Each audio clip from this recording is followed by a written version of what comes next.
এখানে বেশি দিন আটকে রাখতে পারবি না ঘুমটা ডাইনি। আমি শক্তি হারিয়েছি তো কি হয়েছে, আমার মায়া শক্তিতে আমি ঠিক মুক্তি পাবো।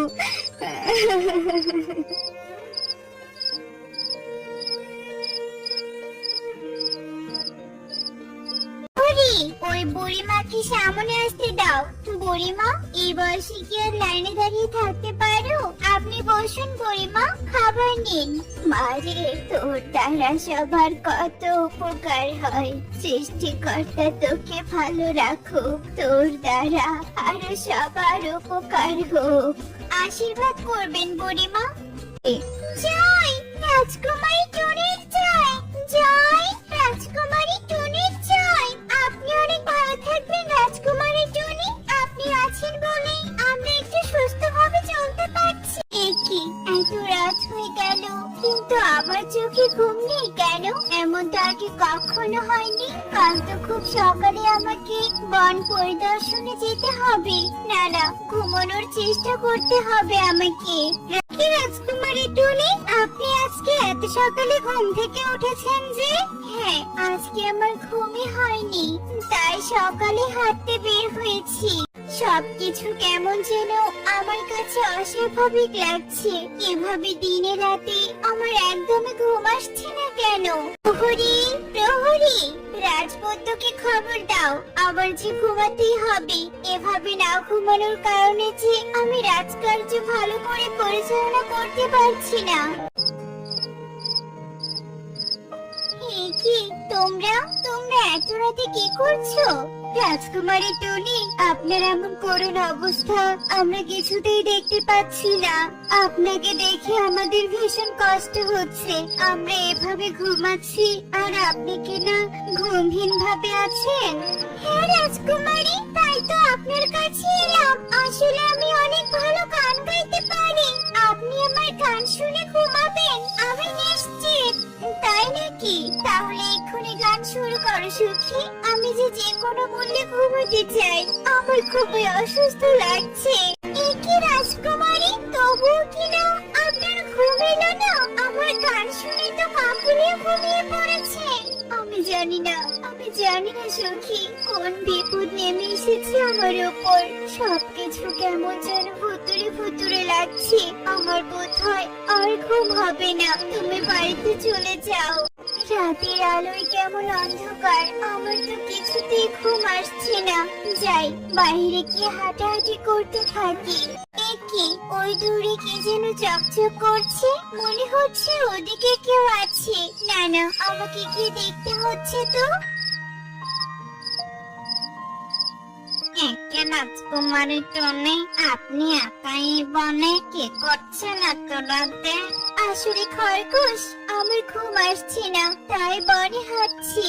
একা একা হাঁটবেন না রাজকুমারী। যদি রাতে কোনো বিপদ নেমে আসে তাহলে আপনাকে কে বাঁচাবে? কোনো হিংস্র প্রাণীও তো আসতে পারে। চলে যান আপনি। আসলে দূরে উঠে কি যেন দেখা যাচ্ছে, সেখানে থেকে আসি। যাবেন না ওদিকে রাজকুমারী, বিপদ হতে পারে এই রাতে। আমি ক্ষুদ্র প্রাণী দেখে কি আমার কথা শুনবেন না? ঠিক আছে, যাচ্ছি। বললাম কি রাজকুমারী, রাজপ্রাসাদের কোনো কাজই তো ঠিকভাবে হচ্ছে না। এভাবে আর কদিন চলবে বলুন? জানি না প্রহরী, খুব শীঘ্রই মনে হয় এই প্রাসাদের দায়িত্ব অন্য কাউকে দিতে হবে। রাতটা কেমন স্তব্ধ হয়ে আছে, মনে হয় কেউ আমাকে হাতছানি দিয়ে ডাকছে, আমার কাছে সাহায্য চাইছে। আচ্ছা, আমার এই ঘুম না আসার পেছনে অন্য কোনো রহস্য আছে না তো আবার? রাজকুমারী, আপনি আজকে আবারও এসেছেন এই গহীন বনে। বিপদ যে চারদিকে ঘুরছে। চলে যান আপনি, চলে যান। না খরগোশ, ওই দেখো দূরে একটা কি যেন জ্বলছে। আমার মনে হয় দূরে কিছু আছে আর কেউ আমাকে ডাকছে। আমাকে যেতেই হবে। আমরা বনবাসী আপনাকে অনেক ভালোবাসি রাজকুমারী। আমরা চাই না আপনি বিপদে পড়ুন, তাই ভালোই ভালোই বলছি চলে যান আপনি। কি অদ্ভুত ঘটনা, প্রতিদিন রাতে আমি যখনই ওই আলোর দিকে যাচ্ছি তখনই ওই খরগোশ কোথা থেকে যেন এসে হাজির হচ্ছে। আমি এত এত পাখির সাথে মিশেছি, সাহায্য করেছি, কিন্তু এই খরগোশকে তো আগে কোনোদিনও দেখিনি। কিছু একটা তো রহস্য আছে। না না, আমি কালই সকালে যাব। কি সোনার ঘর, কিন্তু দড়ি দিয়ে বাঁধা কেন? কি আছে ঘরে? না না, এক্ষুনি দেখতে হবে তো। আরে টনি, আপনি এসেছেন। আমি জানতাম আপনি আসবেন, আমাকে সাহায্য করবেন। তুমি আমার চেনো পড়ি? তার মানে কি আমার ঘুম না হওয়ার কারণে তুমি দায়ী?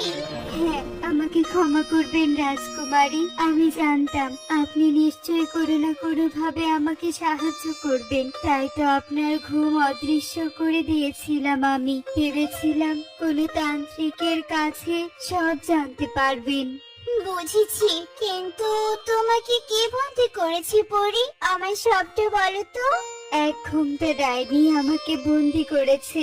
আমি এই সোনার ঘর পরিরাজ্যে নিয়ে যাওয়ার সময় ডাইনির নজরে পড়ে, আর ডাইনিকে এই ঘর দিতে রাজি না হওয়ায় ডাইনি আমাকে এখানে বন্দি করে আর আমার শক্তি কেড়ে নেয়। ওই ডাইনি খুব লোভী। কিন্তু কোথায় ওই ডাইনি এখন?